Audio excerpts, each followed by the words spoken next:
Donc vous m'avez dit que vous faites des chartes graphiques. À ce propos, je vous montre un petit truc ici. Dans les chartes graphiques, vous indiquez quelle est la couleur utilisée et vous indiquez les valeurs.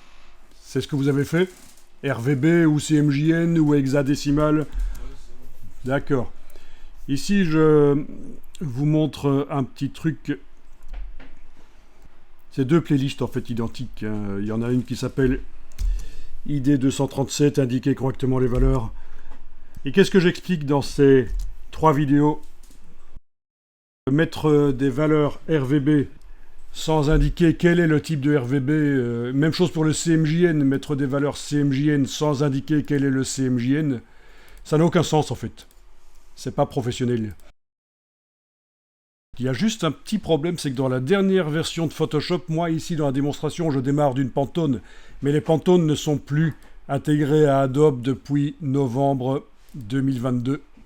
Donc il est possible que la procédure ici, si vous n'avez plus accès aux Pantones, ça va être un peu difficile, mais vous pouvez démarrer d'une valeur hexadécimale. Si vous avez la valeur hexadécimale de la couleur, vous voyez ce que c'est avec les 6 lettres ou chiffres là, précédés du signe hashtag, le dièse. Ça marchera aussi. On n'est pas obligé de démarrer de la Pantone. Et donc j'explique comment trouver les valeurs CMJN et RVB correctes. Voilà, parce que si vous indiquez pas les valeurs RVB ou CMJN de votre charte, si vous indiquez pas quelle est la norme, c'est un peu comme si vous aviez une recette de cuisine et vous dites oui, utilisez des oignons, 200 grammes d'oignons. Mais 200 grammes d'oignons, mais quel type d'oignons? Des rouges, des normaux, des petits, des... Il faut préciser. Sinon, le goût ne sera pas le même à la recette à la fin. Bon, je vous ai fait ici un raccourci bit.ly, couleur correcte dans les chartes. Je vais vous le mettre dans le dossier, vous aurez ça.